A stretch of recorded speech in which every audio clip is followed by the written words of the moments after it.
Okay, you're on. One more.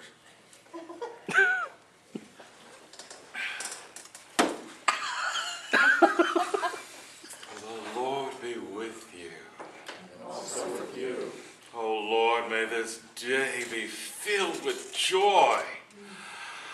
And may we rejoice always in your love.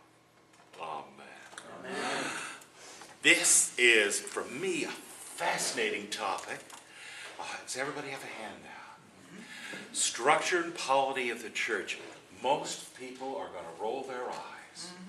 But I love this stuff. In fact, I've been an expert witness in 3 court cases on the structure and polity of the Episcopal Church. So if I run off at the mouth, I will anyway. But this is a topic that I really, really love, and I enjoy it. Well, what is polity? So what? I mean, why do I sort of hide this on the Christmas Eve? Because it's not really meaty like the prayer book or the Bible or this or that. Polity is how we do church, how we organize ourselves, how we do sort of the business of church. It's not what church is, it's how we organize our lives together as Christians. And polity is different between denominations. Why are we called the Episcopal Church? Because we have an Episcopal polity. Why are Presbyterians called Presbyterians? Because they have a Presbyterian polity. And Baptists are called Baptists, not because they have a Baptist policy, but that only goes so far. But there are different types of ways of organizing. Does that also include like the Southern Baptist, the Northern? Is that a different polity, or is it the same polity with just branches? When 2 or 3 Baptists together, there are 4 Baptist churches. Okay. Just want to make sure we're still talking about the same thing. Yes. What are the types of polity? Well, there are churches that historically, I'll go from the most centralized to the least. The most centralized Christian churches are the Eastern Orthodox. The bishop is in charge. That's it, Even more so than the Pope. In the Orthodox world, the bishop is the court. There's no court beyond the bishop and the other bishops. Then there's the Catholic world, where the Pope in Rome appoints bishops around the world. And that's how they organized it. Now, what's the difference between Catholics and Orthodox? When we had all of these lawsuits over child abuse and everything, lawyers said, well, we can sue the whole Catholic Church and get money out of them for what happened here in Minneapolis. And, actually no, because the polity is that the property is owned by the diocese and you can't go beyond the diocese and this and that, even though the Pope has charge of this and that. Then we move to the Episcopal, and I'm going to skip over that. And then we move to the Presbyterian. Presbyterians have no bishops. They are organized around the presbyterate of the priesthood. So they form in convention and assembly, and their ministers sort of, decide how things are done in consultation with their people. Then there's the congregational polity, where at the end of the day, it's the local church that has the say. And then you go all the way out to what I would call the Quaker polity, which is the individual believer is the one who has his say. So you could go from the Orthodox, where everything is sort of centered in one man, and it's always a man, to the Quaker, which is everything is centered in the individual and by the light that is inside them. What is the Episcopal polity? Is the Episcopal polity like the Catholic Church? It's not. That's something that most people, because we dress alike, we look alike, we use the same nouns, but they mean different things. The Episcopal Church is a combination of the Catholic and Presbyterian and Congregationalist polities. What? How does that work? Now, as you're going to find out. Because this developed over the course of centuries, and it worked out to be the best way to do our sort of way of doing church. Now, what is our sort of way of doing church? Think for yourselves, that we have tensions within our body of not everybody walks in the same direction at the same speed at the same time. So we have a system of checks and balances within the church.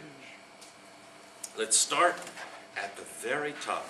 Our handout, the thing that is written out is divided: the diocese, the parish, the national church, the international church, and then sort of the bullet point questions. I'm going to take a little bit of a different order and start small and work big. Theologically, the most important unit of the church is the family. In other words, the family, your husband, your wife, your parents, that nuclear center. And then it expands into the congregation, or your church family. One of the reasons why the church has always pushed this centrality of families and the importance of family is that that family unit is the center of where children are brought into the faith. In other words, the responsibility of bringing people into the faith of Jesus Christ is not my job. I'm supposed to get you as you already are. It's your parents, or in other words, it's the parents and the godparents and the other people who start to get the kids moving, rather than me starting with a blank slate. Do you understand the distinction? Then we move into the parish world. Now the parish is the assembly of believers. In our Book of Common Prayer, we have the theological center of the church is the parish, where the word is preached and the sacraments are celebrated. That's what it says in our historical documents. Now that's the same as the Presbyterians. Now what does that mean? That theologically, the centrality is where you are in fellowship, receiving the body and blood of Christ, hearing the word of God. So theologically, that's the center. Administratively, what's the center? It's the diocese. But okay. Now, what does the parish look like? In the Episcopal Church, a parish is a legal corporation in whichever state we're located in. We are Shepherd of the Hills Episcopal Church, Inc., according to the Corporation Bureau in Tallahassee. There are two types of Episcopal congregations in this diocese: parishes and missions. A parish is a freestanding, self-supporting congregation. A congregation can be a parish or a mission or whatever. It's that gathered body of people. But technically, a parish is a free, self-standing congregation. And that has a rector. A rector is the priest. And that priest is hired, called, in technical language, by the vestry. Now how do congregations work? They're made up of the vestry, which includes the rector, and then other members. And the average church has 9 members of the vestry. People elect 3 every year. And so you've got 3 people coming on, 3 people coming off. In our church service leaflet, you'll see we have the people listed by classes. In other words, class of 2020, 2019, 2018, when their terms expire. Within the vestry, and the members of the congregation elect the vestry.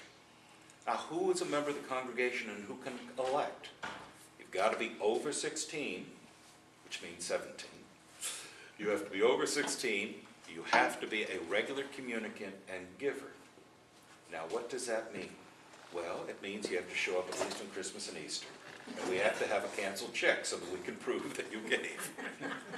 Isn't it kind of up to the priest then to decide those parameters? It's up to really custom. It's the foolish priest who decides something that is contrary to the way they've always done it, unless it's totally, completely crazy. Okay. But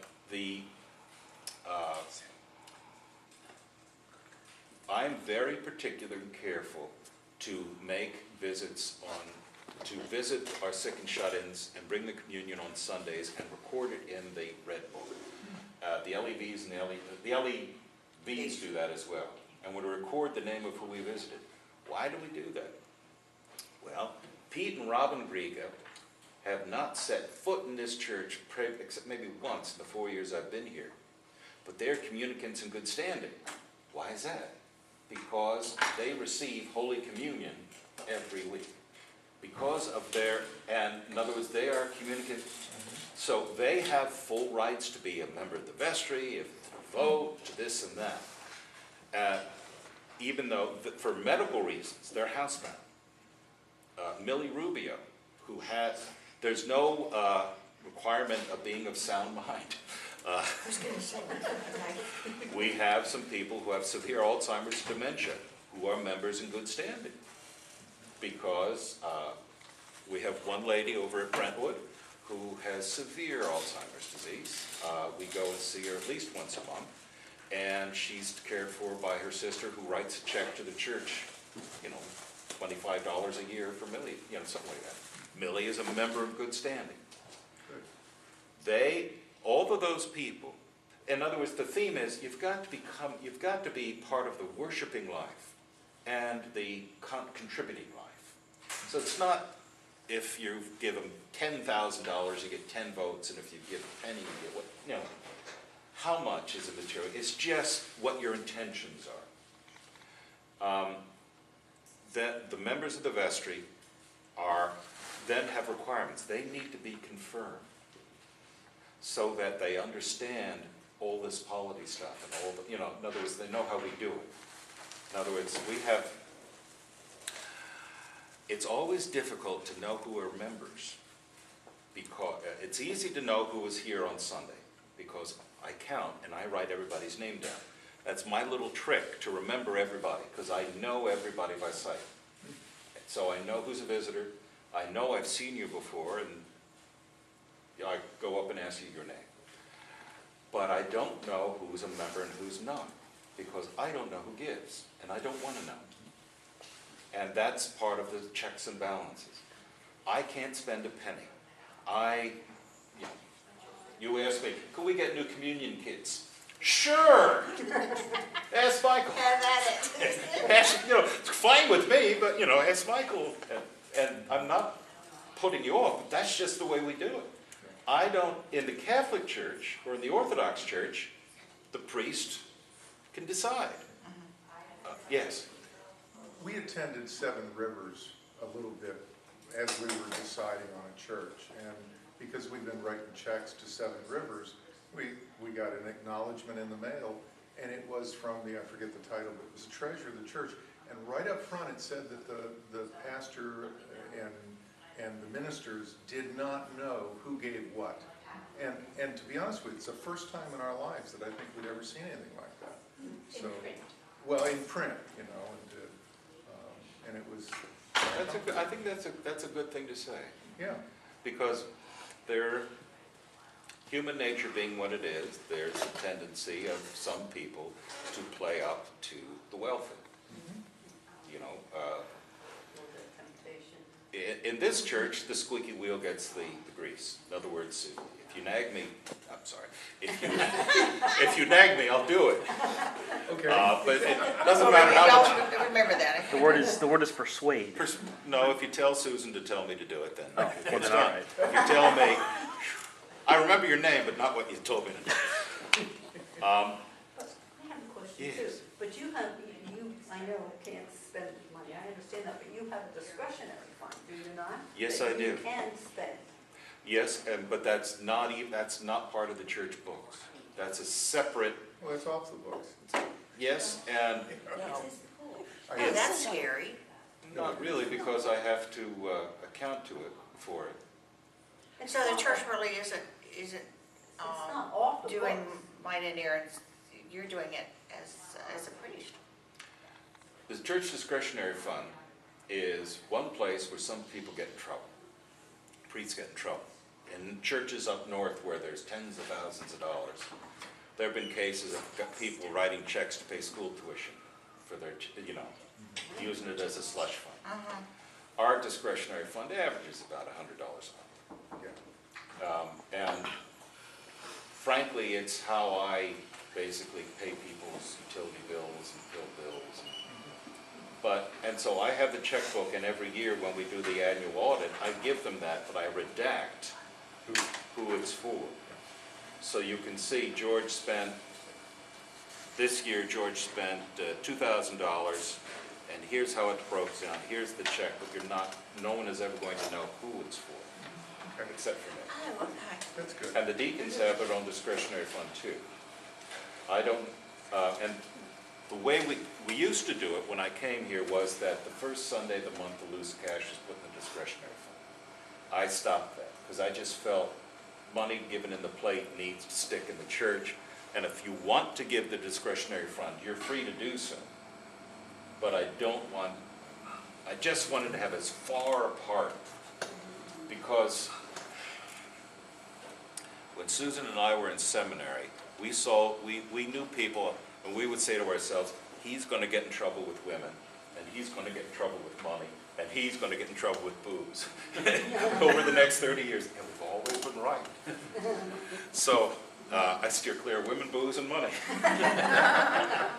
I'm being silly, but that's so within the parish itself. Let me get back to the structure. Members of the congregation elect the vestry, who must be confirmed communicants in good standing.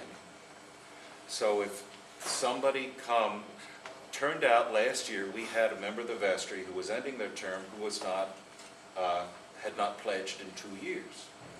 I didn't know this, and I would never know this, but it was just mentioned to me in passing that, well, this person who no longer comes to the church had been giving anyway, so I didn't want to know all this information, but it's not something that I would step up. There was an incident when I first came here, that first year when we had the first new elections for vestry, because there was a woman running who was living with a man, not her husband. And would I step in to remove her candidacy because this was an outrage? And I said, yes, I think I agree with your sentiments. No, I don't have the right, because she is a communicant in good standing, and I'm not going to declare her a notorious person. In other words, a priest has the authority to withhold Holy Communion to some living a notorious life. I've only done that one time, with the full knowledge of the person. I told you the story about. Yeah, and what's that verse? Cast no stone unless you have no sin yourself. Don't judge. Let he who has no sin Yes, cast he be the judged. stone. Yeah. So in other words, the point is, when I sat down with these people, I said, look, I am not going to talk about this person because it is improper for me to do so. I need to talk to her about her life, but we are not going to talk to her about her life. And these are the rules, and I'm not going to add additional things. You can vote against her. That's your right. And if you feel so strongly, vote against her and, do that. But I can't interfere in the process of just picking my buddies, if you will. When there are vacancies on a vestry, Natalie Warwick is stepping down because of her ill health. The senior warden, in consultation with me and the other vestries, picks a replacement. Mary Guarneri was chosen last year when John Materney had to step down because he had prostate cancer. Now, what does that mean in consultation? Michael just can't pick somebody, and I can't pick somebody. Michael says, what do you think? And I've always said that's a great idea, because it's always been a great idea. But, we do that. When we have new candidates, the vestry talks amongst themselves who would be good candidates. It's not George saying, okay, folks, here's the new list. Or the vestry saying, George, like it or lump it, here's the new list. The vestry talks amongst themselves and asks people to stand. So the vestry is, if you will, the board of directors, the corporate officers, the leaders. The head of the vestry is the priest. The working head, really, is the senior warden. The senior warden, for all intents and purposes, is the president of this corporation in its material side. Buildings, money, this, that, and the other. Michael Herman Smith is the president, and I really have nothing to do with buying stuff or contracts or things of that nature. It's Michael and the vestry who do that. Michael's assisted by a junior warden. Michael, the vestry selected, and then I'm asked to select a senior warden. That's how it comes. And I selected Michael. The vestry then elects the junior warden. So in essence, he's the, if you will, the vice president. In this congregation, traditionally, because we are tiny, the junior warden was also the sexton. So it's always been a man. We're moving away from that to have the junior warden be the true junior warden, which is to be the senior warden's deputy and to stand in for the senior warden, not to be the de facto. Yeah.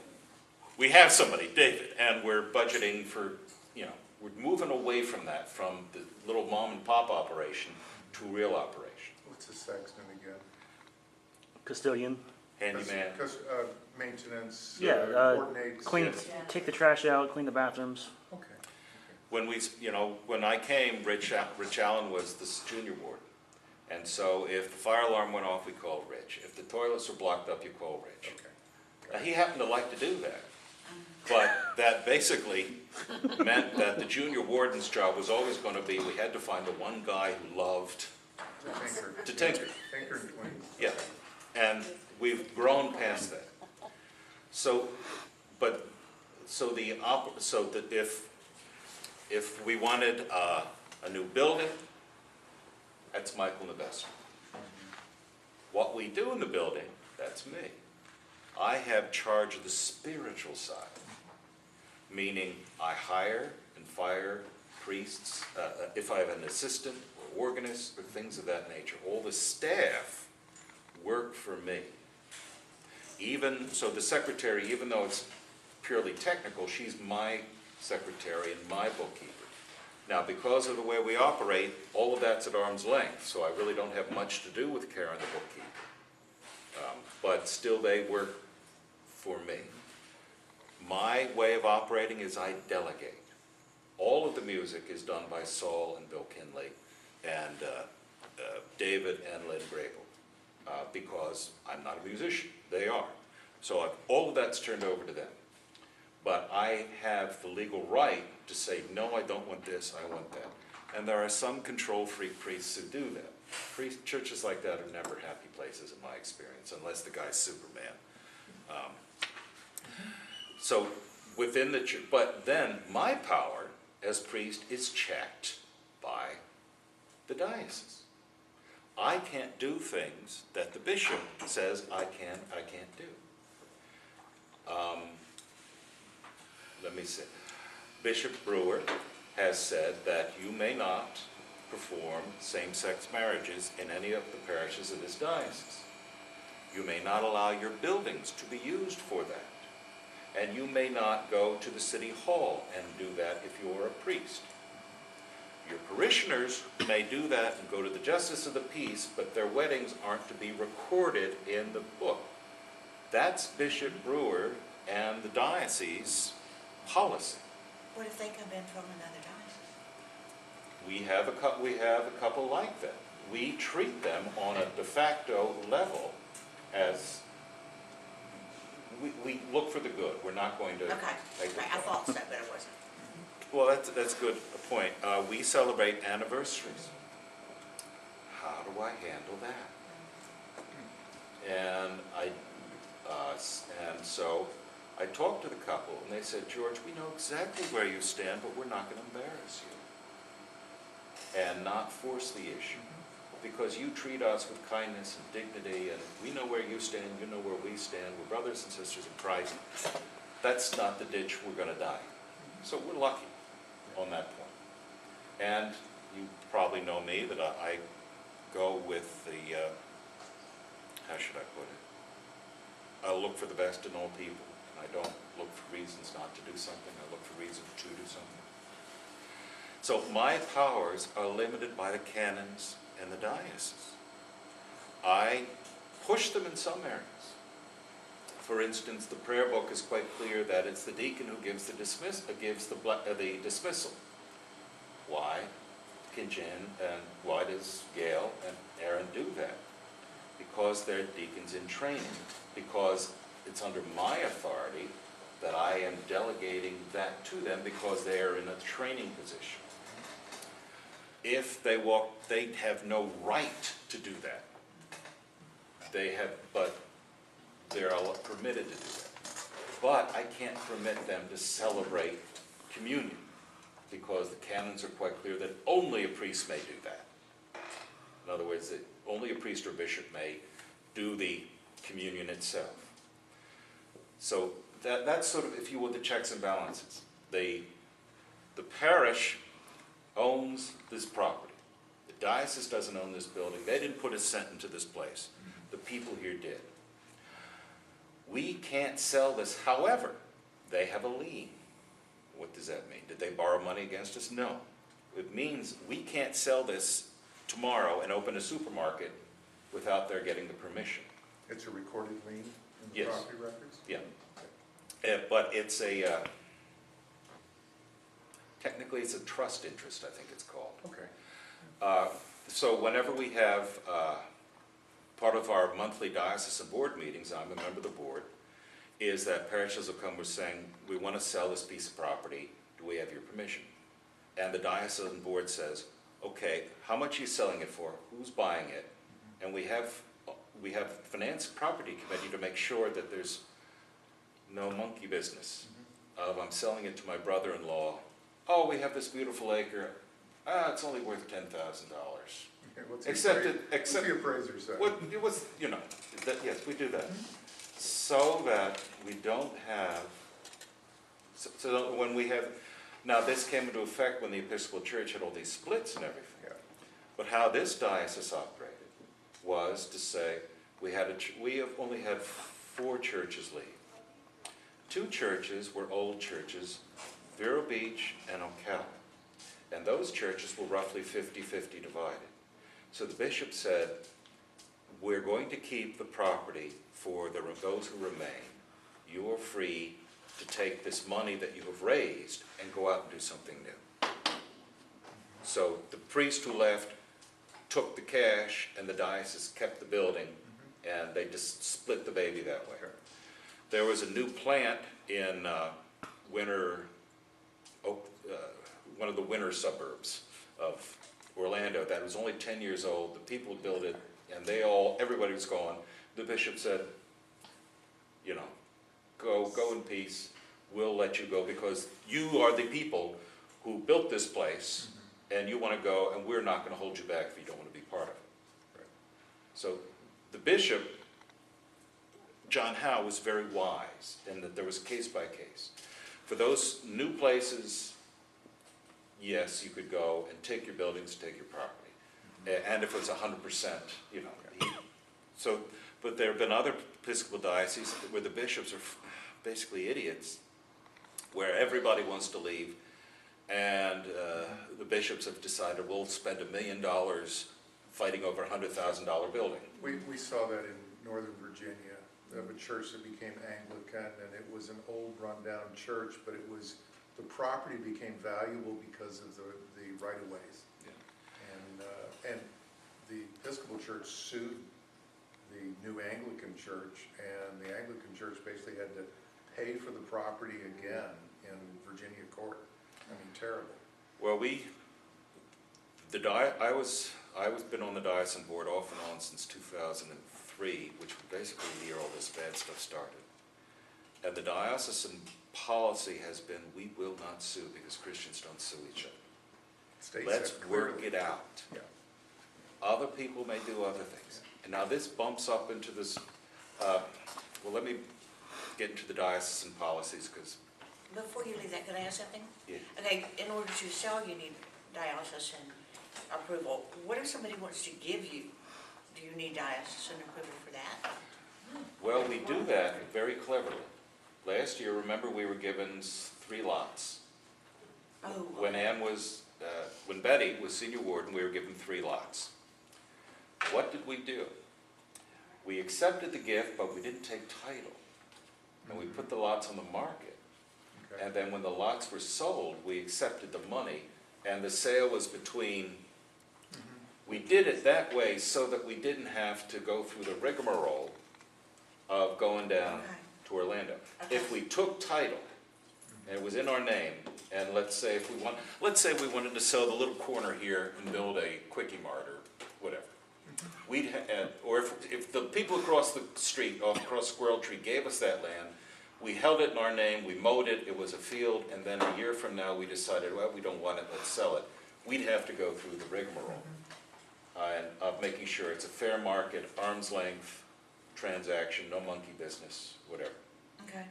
But if people give us property and houses and things like that, usually we sort of put them in a limbo thing until it's sold, then keep the money. Okay. Kind of like if you were to donate stock, it probably sits at the brokerage and not into the church account, is sold and the proceeds are moved in, would be my guess. The parish is required to do an audit, not a CPA certified audit each year, but we're required to have an audit committee go over the books and every year turn that into the diocese. And so that the financials of any parish are available for any person for any reason at any time. You as a parishioner have a right to the same degree of financial information that I do. You can't see who comprises the donor list, but you can see every line item at any time, because that's one of our policies. In other words, there's nothing hidden here. As a member of this parish. As a member of this parish.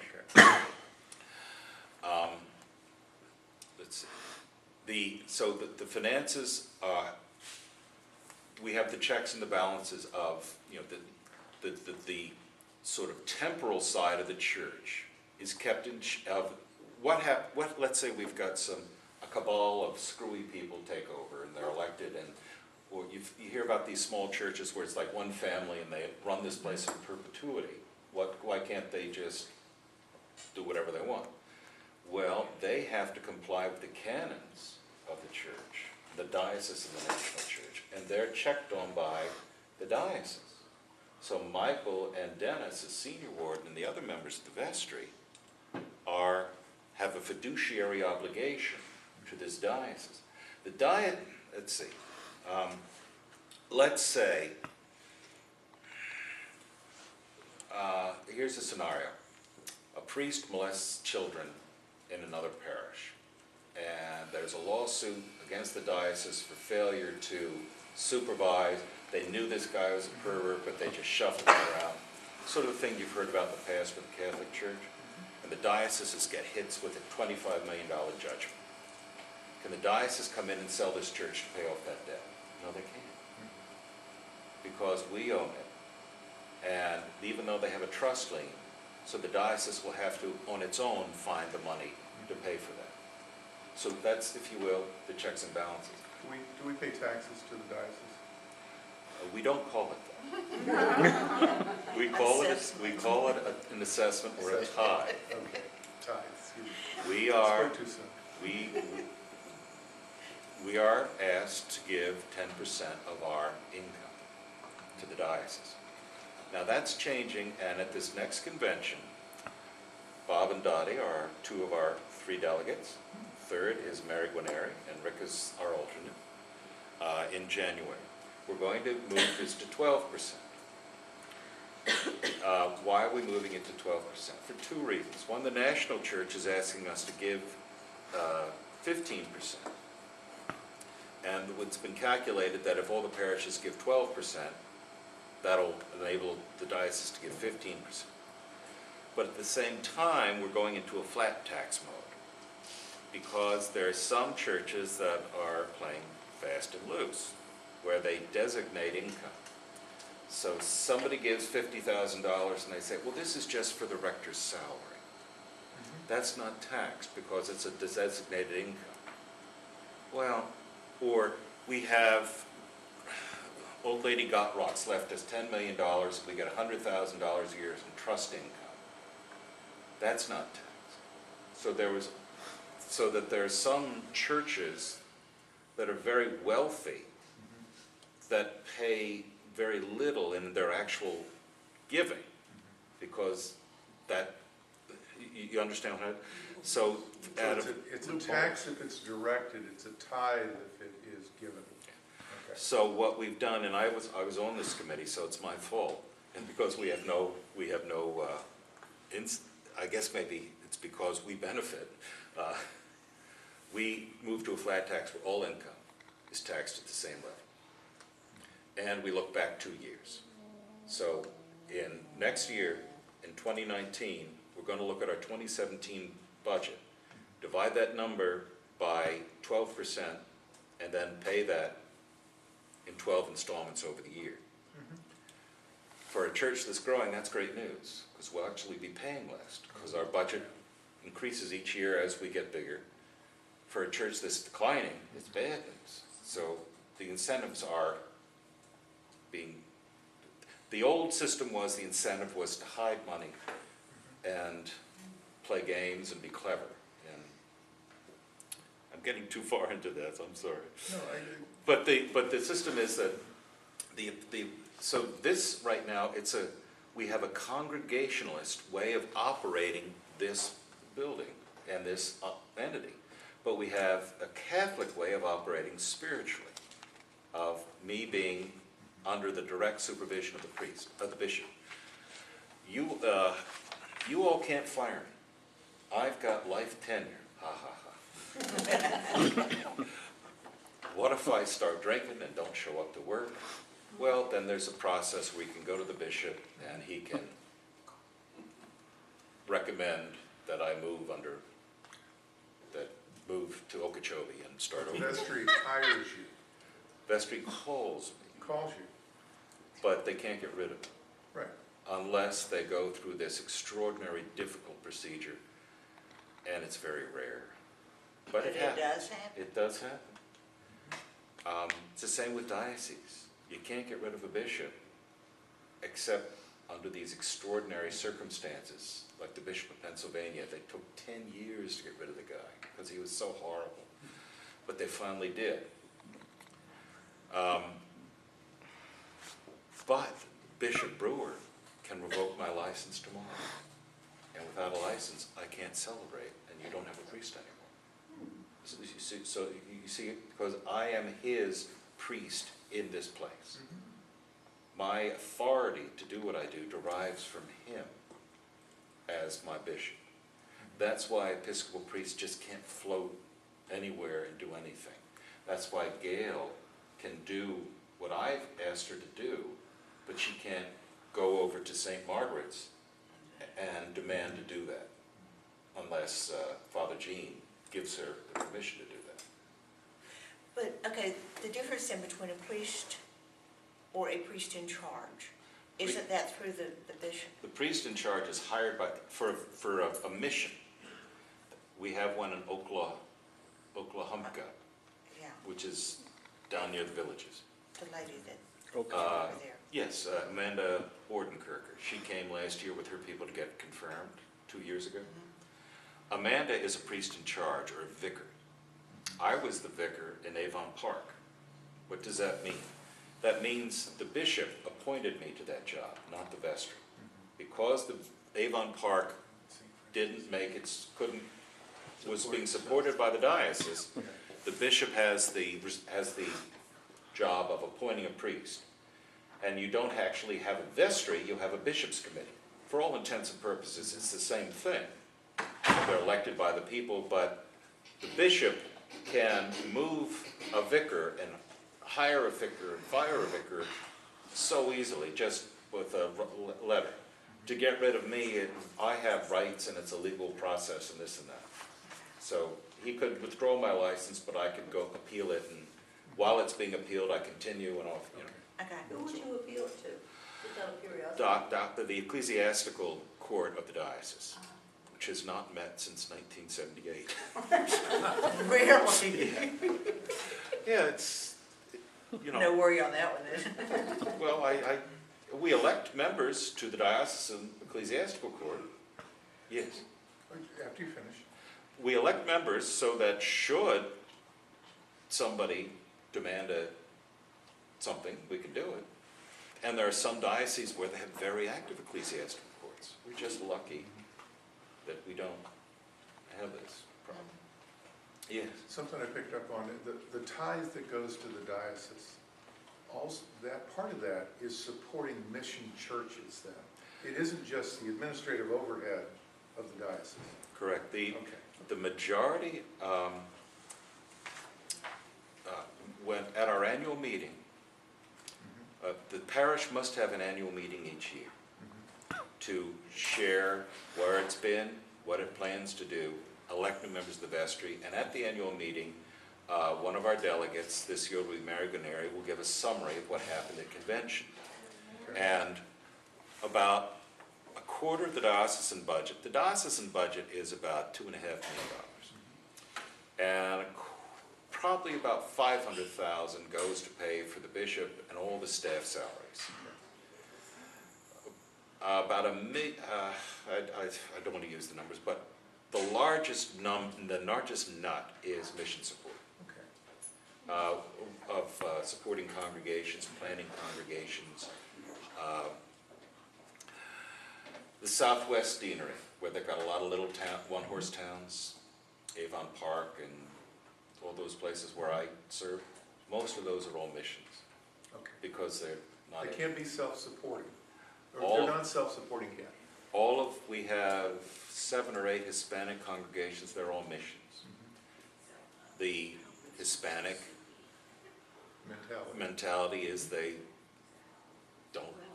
expect the church to pay, because that's the way that it was back home.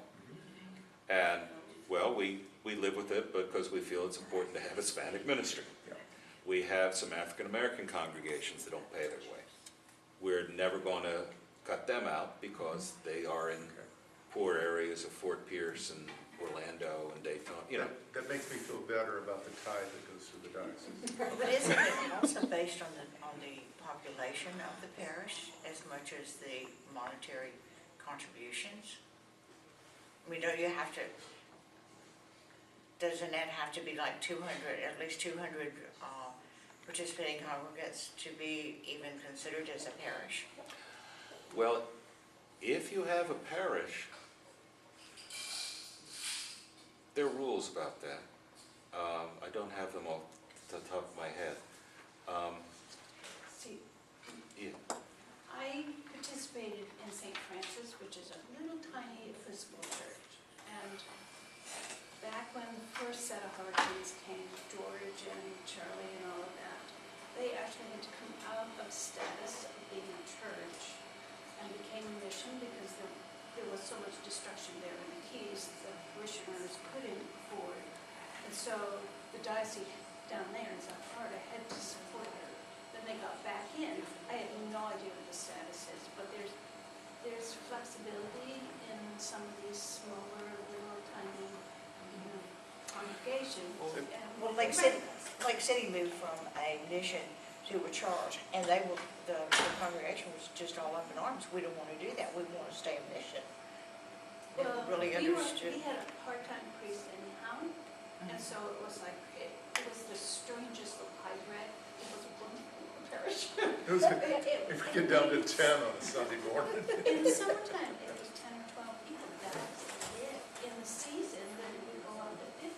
Then It's when the Lutheran church down the street lost their pastor, okay, he left, the Episcopal priest became the pastor of both churches. And he had to go through Two the pensions. I don't know about that, You but could do the diocese with the Lutheran church and get special compensation for being able to do it. But he only had to prepare one sermon, and he gave it at 8 o'clock at the Episcopal and 10:30 at the Lutheran. And That was interesting. Well, this church's history is interesting because it's like, this church was founded as a mission. What they did is they put an ad in the paper and said, and that we were originally in Beverly Hills, but people would like, because there was no Terra Vista or Lecanto or anything, there was Beverly Hills. And there was the choices of Crystal River and Inverness. Would people like to come? And they held the start meeting, And they had about two or three dozen that started regular coming, and they got a part-time priest, and they got Deacon Joan. And they went through some good growth, and then the part-time priest left, and Deacon Joan was in charge, as deacon in charge for a while. Then they grew enough to have a full-time priest, and then when all these splits came, he left and took half the congregation with him.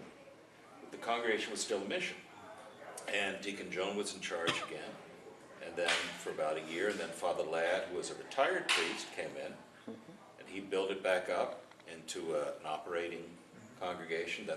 Then under Father Ladd, it moved from a mission to a parish. They hired Jim Adams, who was a retired bishop of Western Kansas, to be their rector. And he was here for 3 years. And then they brought me in 4 years ago. And so we have moved in 20 years from 24 to 200 plus on a Sunday. We're the only parish that's done that. We're going in the right direction. A lot of people go the other direction. But that's, in other words, but the status depended upon the number of people, but also the income they could generate.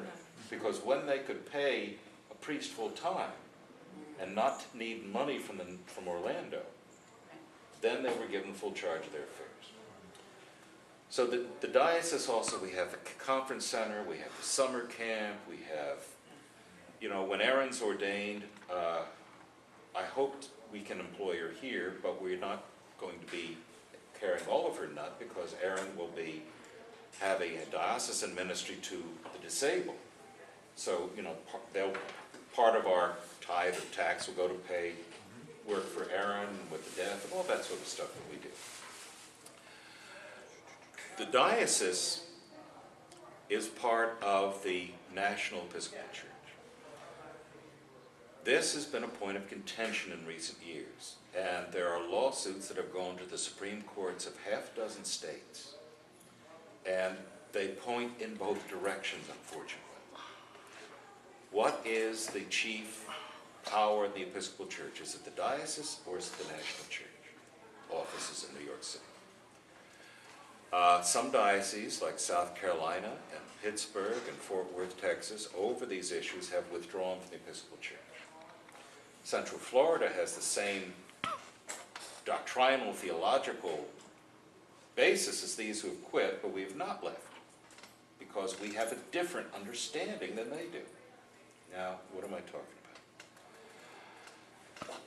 When the Episcopal Church was formed after the American Revolution, we had all been under the Bishop of London before the Revolution, but the Bishop of London never set foot in America. So for 200 plus years, there were no bishops in America, from Jamestown to 1776. The war's over, we need our own bishops, but remember, America at that time was a confederation of states. And so the Episcopal Church was organized as the Episcopal Church in the state of Georgia, South Carolina, North Carolina, blah, blah, blah, blah, blah. So each state had its own Episcopal Church. And when we had our first constitutional convention, a man named John Jay, John Jay was one of the first Chief Justices of the U.S. and was the author of the Articles of Confederation. John Jay wrote the Constitution of the Episcopal Church, and it was modeled on the Articles of Confederation. That meant the dioceses are in confederation with each other. And what that means is we come together as a national church to have a common prayer book, just as the United States has a common currency and federal laws and this and that. But at the end of the day, the states decide, states' rights. You ever heard that phrase before? Well, the U.S. government changed, got rid of the Articles of Confederation and moved to a constitution that put authority in the federal government. Whatever, and so right now, a state cannot pass a law that's contrary to federal law. And the federal government can compel a state to do something within certain limits. That shift never happened in the Episcopal Church. So we're still in an Articles of Confederation mode. So, let's take, the Diocese of Newark, New Jersey has long been liberal and progressive, and they have gay clergy and same-sex marriage and their clergy march and the pro-abortion right. Oh, let's just pick all the hot-button issues. They're really involved in that. And they will take things to the National Church General Convention and will pass these resolutions saying, oh, it's wonderful, stop the embargo in Cuba, do this, do that, the other, we'll allow for gay marriages. Bishop Brewer in the Diocese of Central Florida say, that's nice, but not here. So that's why up until recently you had dioceses that had no women priests, because the local diocese said, even though the national church allows it, we opt out. Now, when all the fighting began when we had a woman presiding bishop, because these people that didn't want women priests couldn't take a woman archbishop to lay hand on their new bishop because he wouldn't be a real bishop in their minds, which is a whole other bag of worms. So the splits really came not over homosexuality, but over having a woman archbishop, where the diocese left. Individual congregations left over the gay issue because they had a bishop who was really hot to trot on it, and they didn't want to do that, and they felt badly. But the Episcopal way has been, it's that congregationalist, not pure Episcopal. In other words, you do whatever you want in San Francisco. That's fine. The mayor of San Francisco would be a total nut job. It's got nothing to do with me. We're both Americans. We're both, but we are different. And the people can say, you flat earth guys in Central Florida, look how you dress, look how you talk, we want nothing to do with you. That's all right. So the national church, and even how we did at the last convention in Salt Lake City, the Episcopal Church authorized rights for the blessing of same-sex marriages. But they also put in a rule saying a bishop may opt out and forbid this. And if a parish in a diocese where the bishop permits it refuses, it may refuse with no penalty. But in a diocese where the bishop says no, they may not overcome that. So now this makes no sense theologically, but gay marriage is a sin in Orlando, and it's a blessing in Miami. Because the bishop in Miami allows it, the bishop of Orlando doesn't.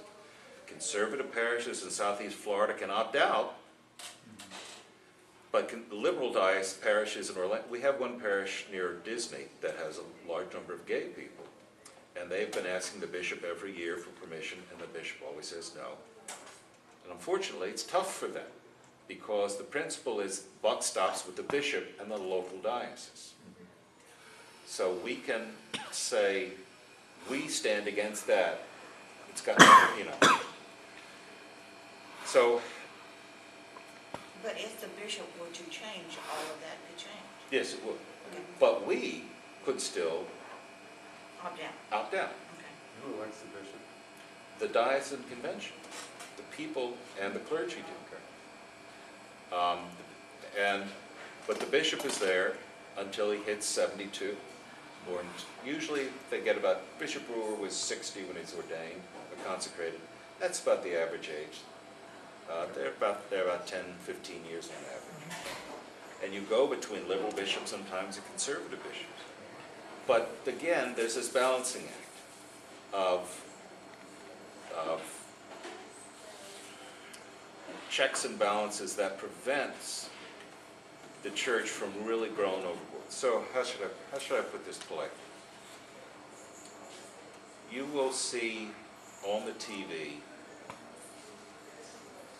well, when Gene Robinson, who was the partnered gay man who was Bishop of New Hampshire, was actively campaigning for Barack Obama.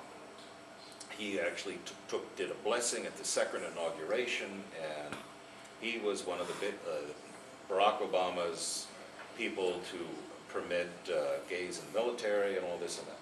Gene Robinson was an Episcopal bishop, and he would wear all of his purple and everything when he would go to these things. For some Episcopalians, that just was, oh my God, how embarrassing, how evil, this man is awful. For me, it wasn't. Now, I don't agree with anything Gene Robinson says, but Gene Robinson has the right to be stupid. That's not kind. But he has the right to do that. But he is bishop of the wider church, yes. But his actions in no way hurt my salvation or change the teachings of the church or turn black into white, white into black. I love Gene Robinson. I want him to see the light, but I'm not going to beat him over the head with a stick and tell him he's going to, I don't want to go too far. You know, that particular issue, I don't think will be salvation or non-salvation. But there are other things that some of the liberal bishops and so forth, such as there was no virgin birth, there was no resurrection. There are some that have purported that, my understanding over the years. And that can be the difference between salvation and non-salvation, part of your... Yeah, and those are the creedal issues, things we recite in the creeds, the Nicene Creed, the Apostles' Creed, the Lord's Prayer. Those things are the standards that you can't walk away from. And if you do, if I had a bishop who did that, I would be duty-bound to file a complaint against him with the Court of Bishops saying he's teaching false doctrine. Because we say this in the creed, and here's the text of his sermon saying that Mary was raped by a Roman soldier, and all this is nonsense. If I had a bishop who did that, I, as a priest, I believe would be duty-bound to act on such that. Gene Robinson believes in the virgin birth and all this and that stuff. He's just totally confused about this other stuff. I don't want to pick on somebody. I feel badly having done that. But the point that I'm trying to say, we've got, this sort of like, these Russian dolls with a doll within a doll within a doll within a doll. We've got the family, we've got the church, we've got the diocese, we've got the national church, and then we have the Anglican Communion. There are about 100 million of us. Probably only 25 in church on this Sunday, but 100 million of us around the world. Canada, it started out the expansion of the British Empire and the United States Empire. So there are Episcopalians in the Philippines and in Cuba, places where, Puerto Rico, places where America expanded. Now the majority of Anglicans are in Africa. Nigeria, the three largest churches in terms of people in church are Nigeria, Uganda, and Kenya on Sunday. We are in communion with them, which means a priest in that church can be a priest in this church, just as if he were transferring from Miami. A communicant of this church is a communicant of that church, where we use the same type of prayer book. You can go to a Kenyan, Nigerian service, it'll be a little different, little cadences, the rhythms, they sort of adapted their own way, but you'll steps right in. Every 10 years, all the bishops gather and they talk about issues of importance and they issue resolutions, but guess what? They're non-binding. They're advice to the church. So the bishops, and most of the stuff they do are of no interest whatsoever, but in 1930 they said contraception was permissible and being a good Christian. The Episcopal Church said, no, we're not ready for that. And it wasn't until 1948 that our church said that contraception was moral. But other Anglicans, as a group, the majority said it was in 1930. In 1998, the Anglican world said homosexuality is not God's purpose. Homosexual genital relations. We're not talking about orientation. We're not talking about feelings. We're talking about acts. Homosexual acts are not God's plan for human sexuality. And we cannot go forward with churches that bless same-sex relationships as being a gift from God. The American church basically said, fine, thank you very much, but we're going to do what we're going to do. They ignored that. And that has caused controversy. But within the American church, this diocese and this parish, and going down to this priest, is in conformance with the majority. Whereas this priest, and this parish, and this diocese is in the minority view nationally. And within the Diocese of Central Florida, we're a minority. we're considered liberals here. I don't know how that works, but still. We are, We're Yeah. liberals. We're liberal we're considered liberals here. compared to some of the other churches, Anglo-Catholic churches and more Protestant churches. Why? Really? Because we have, A woman, no. Okay. we, Yeah, hey, Deacon. It's all your fault. we're out of time, but no, I mean, so polity of the church, read in detail, and you can have a pop quiz if you'd like about all this stuff, but remember, it's checks and balances, checks and balances, checks and balances, where the people are not subordinate to the priests, and the priest is not employed, not a Baptist church where the elders can fire me tomorrow. We work together, yes. Quick question. You got a lot going on Sunday because you got to go to church here shortly. Yeah. What's the best way to remind you gently of something that we would want to remind you of? Email is always the best way. Okay, got it. Thank you. Because if you tell me, I forget, and if you tell Mary Kay, Okay. it'll get to me eventually. Okay. Thank you. Thank you so much.